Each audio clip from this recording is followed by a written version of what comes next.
We must begin every day हमें प्रतिदिन इससे हमें शुरुआत करना है the recognition this is the day the Lord has made. We will rejoice and be glad in it. और ये जानते हो कि आज का दिन परमेश्वर ने हमारे लिए बनाया और हम उसमें आनंदित होंगे। Even if we don't say those words, और यहाँ तक कि हम उन शब्दों को यदि नहीं भी बोलते अपने मुख से, this is the day the Lord has made. और आज का दिन परमेश्वर ने हमारे लिए बनाया The है devil did not make it. और शैतान ने नहीं बनाया है We did not make it. और हमने भी उसे नहीं बनाया The है। Lord has made this new day. और प्रभु ने ये नया दिन बनाया है। A day will come when Christ comes back, when he'll wind up. There'll be no more days. It'll be eternity. और जब उसका आगमन होगा, जब वो वापस आएगा, तब कोई भी दिन नहीं होगा और अनंत काल होगा। The Lord is in control of this universe. और परमेश्वर इस संसार का नियंत्रण करता है। Please remember this always. और हमेशा इस चीज को आप स्मरण करें। My heavenly Father runs this universe. और मेरा स्वर्गीय पिता इस संसार, इस ब्रह्मांड को चलाता है।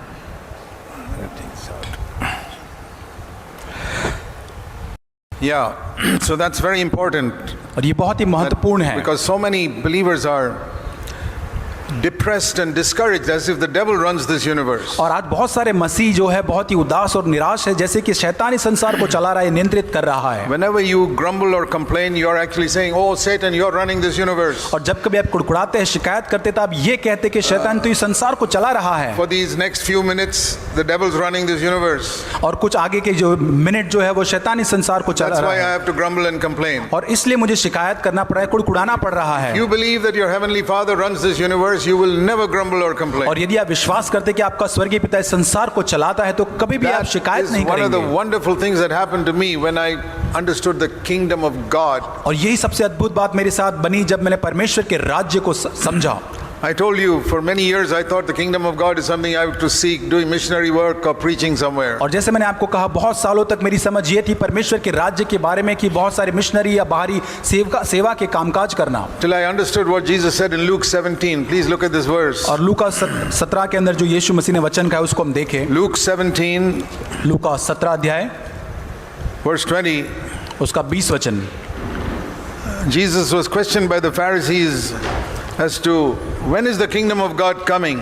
और फरीसी यहाँ पर यीशु मसीह से प्रश्न पूछ रहे कि परमेश्वर का राज्य कब आएगा। And listen to this. और उस यहाँ पर उत्तर The सुने। kingdom of God is not coming with signs to be observed. और यहाँ पे उत्तर को देखे, परमेश्वर का राज्य दृश्य रूप से नहीं आता।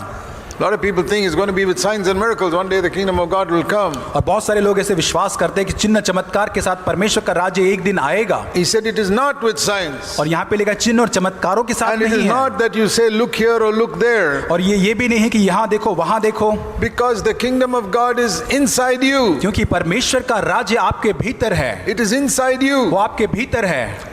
That is what Jesus said. The kingdom of God is within us. और यीशु मसीह ने यही कहा है कि परमेश्वर का राज्य हमारे भीतर है।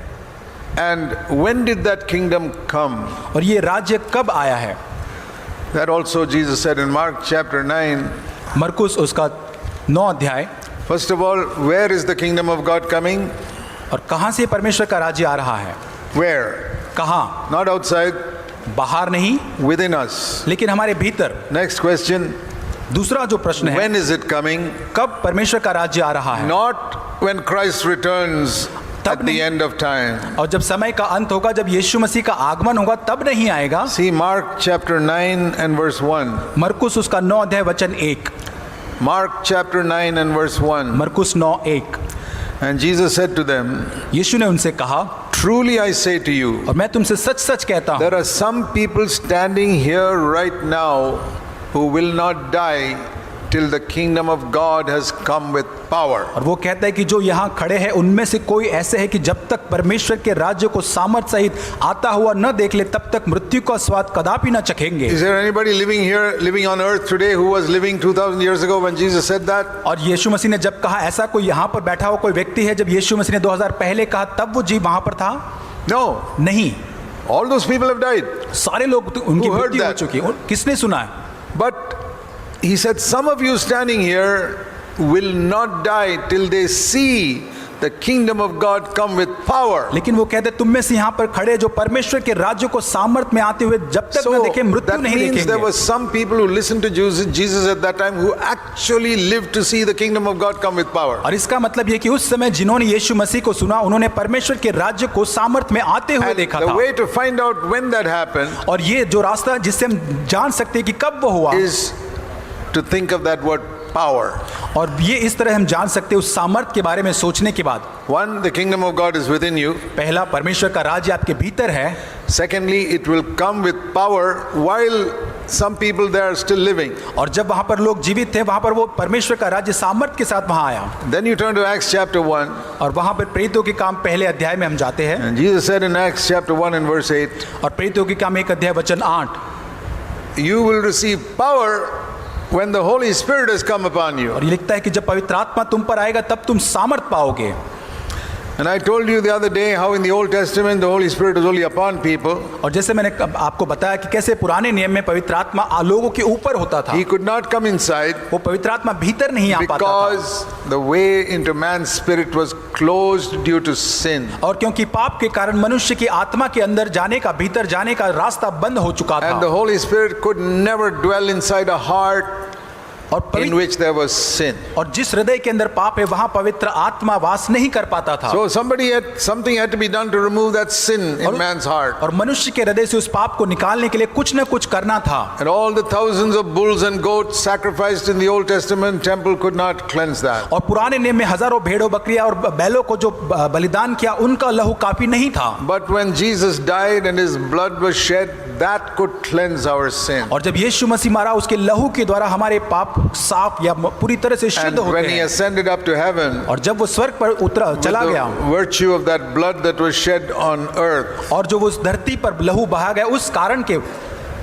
God could righteously forgive our sin. और उस कारण परमेश्वर पूरी तरह से धार्मिकता के कारण See, हमें पूरी तरह से साफ करता है। many people have not understood how serious sin is. और बहुत सारे लोगों ने इस पाप को गंभीर रूप से नहीं समझा है। They think committing a sin is like breaking a plate or something like that. और वो समझते पाप करना तो एक प्लेट को तोड़ने जैसा है। Some people say, a little child can say, oh, if I broke a plate and I say, Mummy, I'm sorry, Mummy will forgive me immediately. और एक छोटे बच्चे के समान जो कहता है प्लेट तोड़ के माता से कहता है कि मम्मी मुझे माफ कर, ये हो गया। और इस Why प्रकार हम can't पाप को God, लेते हैं। why can't God forgive my sin? और क्यों परमेश्वर मेरे पापों को क्यों नहीं माफ करेगा? I say, listen, that's because your sin is not like breaking a plate. और क्योंकि आपका पाप जो है वो प्लेट तोड़ने के समान, कोई गलती के समान नहीं है। The smallest sin और सबसे छोटे से छोटा in your पाप thoughts आपके विचारों में, or your words आपके शब्दों में, or your actions और आपके कार्यों में, or your attitudes और to people और आपके लोगों के प्रति स्वभाव में, or the bad motive with which you do a good thing. और जो अच्छे काम आप बुरे जो इच्छाएं हैं या इरादों के साथ आप For करते हैं। example, उदाहरण के तौर if I पे preach, यदि मैं प्रचार करता it's a हूँ, good thing, अच्छी बात है, wonderful message, अद्भुत प्रचार but ये है, the motive is to get money. लेकिन उसका भीतर का जो इरादा जो That है वो becomes a पैसा sin. है और ये पाप है। Now you may say, I don't preach for money. और ये आप कह सकते हैं कि मैं बस पैसों के लिए प्रचार नहीं If करता, you preach for honor, लेकिन यदि आप आदर पाने के लिए प्रचार करते that हैं you want people to think you're a better preacher than somebody else, और आप चाहते कि लोग आपके बारे में सोचे कि आप और लोगों से अधिक बेहतर then प्रचारक you हैं, are as bad a preacher as the other guy who's preaching for तो money. आप उतने ही प्रचारक जो पैसों के पीछे पड़े उतने ही आप बदतर हैं। There is no difference between seeking honor or seeking money. और पैसों के पीछे भागना या आदर के पीछे भागना, इन दोनों के अंदर कोई अंतर नहीं Both है। are sin. ये दोनों एक समान है। Many people in CFC who don't seek money seek for honor. और सीएफसी के अंदर शायद वो पैसे नहीं ढूंढते होंगे लेकिन वो आदर की खोज में They है। are as bad a preacher as any Pentecostal who seeks for money. और यहाँ तक कि वे ऐसे इतने बदतर है जितने कि पेंटिकॉस्टल कलीसियाओं के अंदर प्रचारक पैसों की खोज But करते they are हैं। proud we don't seek for money. और वे कहते हैं वो तो घमंड से भरे कि हम पैसों की But खोज they नहीं try to करते, show I'm a better elder than that person, I'm a better preacher than that person. लेकिन वो लोगों को बताने की कोशिश करते मैं उस व्यक्ति से अच्छा प्राचीन, And they- उस व्यक्ति से अच्छा मसीही मैं हूँ। The sin is another color, that's all. It is still sin. और ये पाप का एक अलग रूप है या अलग रंग है, लेकिन वो पाप ही है।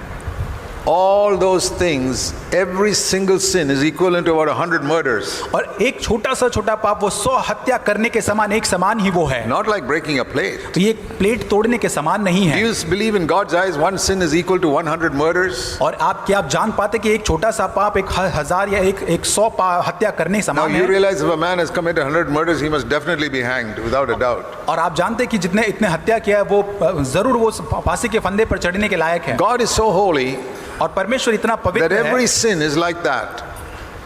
Every sin is like that. और हर एक पाप ऐसा ही है। Thought in word, in thought, all sins. और Every sin is like that. हर एक पाप ऐसा ही है, Like committing many murders. बहुत सारे जैसे हत्या करते हैं। So, if I sin in my words और यदि मैं अपने शब्दों में पाप or करता in my हूँ thoughts, और मेरे विचारों में, it is the same as my committing many murders. और ये ऐसा ही है जैसे मैंने बहुत सारे हत्या किया है। So please remember this. और इसको हमेशा आप याद रखें। So sin is a very, very serious thing. और पाप जो है बहुत ही गंभीर चीज़ है। And that is why Jesus had to die. There was no other way for that sin to be removed. और इसलिए यीशु मसीह को मरना था क्योंकि और कोई रास्ता नहीं था जिसके द्वारा उस पाप को निकाला जाए। And when that sin was removed, then the Holy Spirit could come inside. और जब उस पाप को निकाला गया तब पवित्र आत्मा हमारे भीतर आया। That is why it says in John 7 and verse 39 और यूहन्ना 7:39 में इस प्रकार लिखा गया है, that the Holy Spirit could not be given till Jesus was glorified. और जब तक यीशु मसीह महिमावान नहीं किया तब तक पवित्र आत्मा उन्हें नहीं दिया गया था। And so this happened on the day of Pentecost. और इसलिए ये जो है पेंतिकोस के दिन में हुआ। And on the day of Pentecost, the Holy Spirit came within. और पेंतिकोस के दिन पवित्र आत्मा जो है हमारे भीतर आया। Then the kingdom of God came in power. और तब परमेश्वर का जो राज्य है वो सामर्थ के साथ वहां पर उतरा। So the kingdom of God is within. इसलिए परमेश्वर का राज्य जो है हमारे And भीतर है। it comes within you when God can fill you with His Holy Spirit. और जब वो आपके भीतर आता है तब पवित्र आत्मा आपको भरता है। It's not enough to get forgiveness of your sins. और केवल आपके पापों से क्षमा प्राप्त करना उतना ही काफी नहीं है। For the kingdom of God to come within you with power, you must be filled with the Holy Spirit. और यदि परमेश्वर का राज्य सामर्थ के साथ आपके ऊपर उतरना है तो आपको पवित्र आत्मा से भरना जरूरी है। The greatest blessing in the old covenant was health and wealth. और पुराने नियम के अंदर बहुत ही जो आशीषें थी वो जो स्वास्थ्य था और संपन्नता थी। And the greatest blessing in the new covenant is to be filled with the Holy Spirit. और नए नियम की सबसे बड़ी जो आशीष है वो पवित्र आत्मा से भरना है। And to partake thereby of God's own nature. और उसके द्वारा परमेश्वर का जो दिव्य स्वभाव है उसमें सहभागी होना है। The greatest thing is not victory over sin. और सबसे बड़ी बात ये नहीं है कि हम पाप के ऊपर विजय पाए, Partake of God's own nature. लेकिन परमेश्वर जो खुद का उसका स्वभाव है उसके दिव्य स्वभाव में हम सहभागी हो सके। God's nature is righteousness, peace and joy. परमेश्वर का स्वभाव जो है धार्मिकता, मेल मिलाप, शांति और आनंद है। And the wonderful message of the gospel is that God gives us that nature. और सुसमाचार का यही संदेश है कि परमेश्वर हमको वो स्वभाव देता है। All the blessings of health and wealth are zero compared to God's nature. और परमेश्वर के स्वभाव की तुलना के अंदर ये जो सुसमाचार स्वास्थ्य और संपन्नता का है वो शून्य है। So those who seek after health and wealth are seeking for garbage compared to seeking for God's nature. और परमेश्वर के स्वभाव के बदले में जो लोग स्वास्थ्य और संपन्नता को खोज रहे हैं वो इस कचरे को खोजने के समान हैं। And see how many people in this world are seeking for this rubbish. और अब देखिए संसार में कितने सारे लोग इस कचरे को ढूंढ रहे हैं। I'm not saying money is rubbish. मैं ये नहीं कहता कि पैसा एक कचरा है, But what is 1 paisa compared to 1 crore rupees? लेकिन आप तुलना करें एक पैसा और 1 करोड़ रुपए की तुलना आप करके देखें। Compared to 1 crore rupees, 1 paisa is rubbish. और 1 करोड़ की तुलना के अंदर एक पैसा जो है वो कचरा है। And all the money in the world is rubbish compared to God's nature in the same way. और परमेश्वर के स्वभाव की तुलना में संसार का सारा पैसा उसी प्रकार से पूरी तरह से कचरा है। So when people are not seeking for God's nature in their life, और जो लोग अपने जीवनों में परमेश्वर का स्वभाव नहीं but are ढूंढते हैं seeking for health and wealth, और जो स्वास्थ्य और संपन्नता को उनके जीवन में खोजते हैं, they are like a foolish man. और वो एक ऐसे मूर्ख व्यक्ति के समान है। He is offered 1 paisa or 1 crore rupees and he takes 1 paisa. और जिसको एक पैसा और 1 करोड़ रुपया दिया गया लेकिन वो 1 पैसे को ले लेता है। What would you think of such a person? और ऐसे व्यक्ति के बारे में आप क्या सोचेंगे? You try that with a little baby, for example, 1-year-old child. और 1 साल का बच्चा है उसके साथ आप इसको करके देखें। You give him some 5 rupee toy which just makes a lot of noise. और आपको 5 रुपए का उसको एक खिलौना दे जो बहुत शोर करता है। And you give him a 2000 rupee note. और उसको 1000 का आप note they. All those children will take that 5 rupee toy. और सारे उम्र के वो जो बच्चे वो 5 रुपए का वो खिलौना लेंगे। That is more valuable to that child than this 2000 rupee note. और उसको पता नहीं है वो 2000 का जो नोट है उसका क्या But करना an है। adult knows that 5 rupee toy is nothing. This 2000 rupee note is लेकिन valuable. बड़े जो सयाने लोग हैं वो जानते हैं कि 5 रुपए का जो खिलौना कुछ भी No. नहीं है उस हजारों करोड़ रुपयों की तुलना में। When I see in so many churches people responding to a gospel that will make you healthy and wealthy in this world. और मैं बहुत सारे ऐसे जब लोगों को देखता हूं जो संपन्नता और स्वास्थ्य का जो सुसमाचार सुना जाता है उसके प्रति You will प्रतिक्रिया be करते हैं, defeated by sin. लेकिन वो पाप से पराजित होते हैं। And here is another gospel यहाँ और एक समाचार है, where you will get overcome sin और जहां पर पापों के ऊपर विजय and you प्राप्त will करना है partake of God's nature. और परमेश्वर के स्वभाव में सहभागी ना है, और You may not be healthy or wealthy, but you'll have enough for all your needs on earth. और यहाँ तक आप स्वास्थ्य से या बहुत ही संपन्नता से भरपूर नहीं होंगे, लेकिन आपकी जरूरतों के लिए पर्याप्त आपके पास होगा। A wise person will choose that. और जो बुद्धिमान व्यक्ति होगा वो इसको चुनेगा, That is the kingdom of God. और ये परमेश्वर का राज्य है।